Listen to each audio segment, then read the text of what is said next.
Okay, so here I am. I'm back. And we're going to take a look at example G. It seems that I have something written here. Express first, expand first to express the numerator and the denominator as polynomial functions.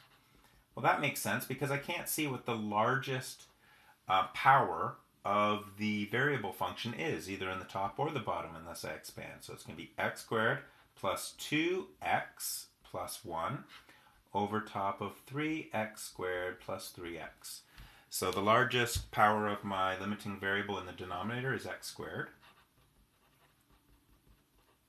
So x squared over x squared plus 2x over x squared plus 1 over x squared is going to be 3x squared over x squared plus 3x over x squared. Limit as x approaches infinity.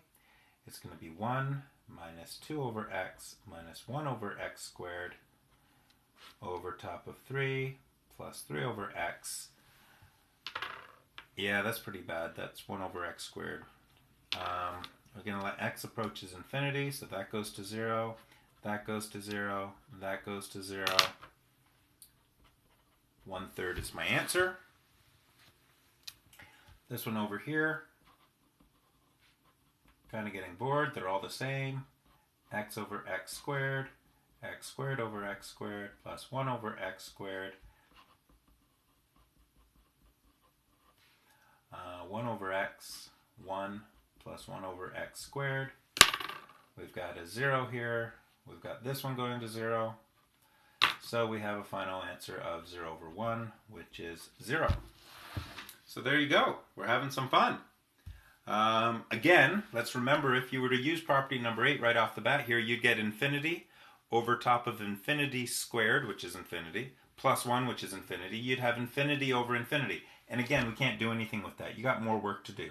It's not good enough to say that that's 1. It's not good enough to say that that's infinity. It's not good enough to say that it's 0. It's actually indeterminate. Just as 0 over 0 is indeterminate, infinity over infinity is as equally indeterminate. You could argue that there's 3 different answers for that. Infinity divided by infinity could be, in some senses, if you think about it, could be 1, as long as they're the same value at the same time, but that's really hard to predict. It could be infinity, why do I keep doing that? Infinity times anything, one could argue, should be infinity. And I guess the other thing to consider is that 1 over infinity is 0, so this is really 0 times infinity. And again, it just hurts your head, so we consider it indeterminate. We do not know what the answer is.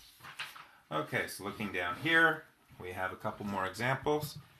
The limit as x approaches infinity of 3 to the x. Now that's a new question. We haven't seen one of these before. We're going to have to think. So as x gets larger and larger and larger, what happens to 3 to the x? Well, when x is 1, it's going to be 3. When x is 2, it's 9. When x is 3, it's 27.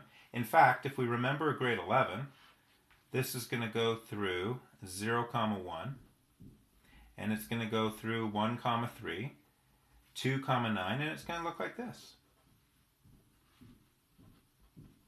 So that's a bit of grade 11 and a bit of grade 12 there. And as x approaches infinity, so it's n behavior, you'll see that f of x is approaching infinity as well.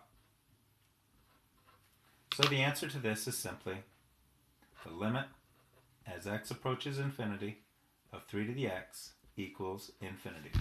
And it's more like n behavior than anything else. Looking at this one,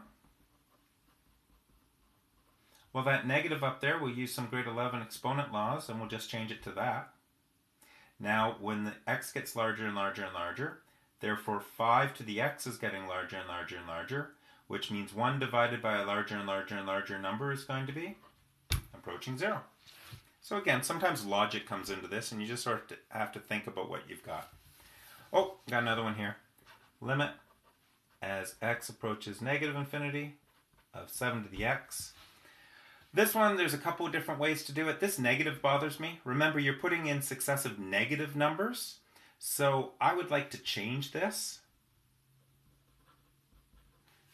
to the limit as x approaches positive infinity. Now if I'm going to change that to positive infinity, I got to put that negative up there to take care of it.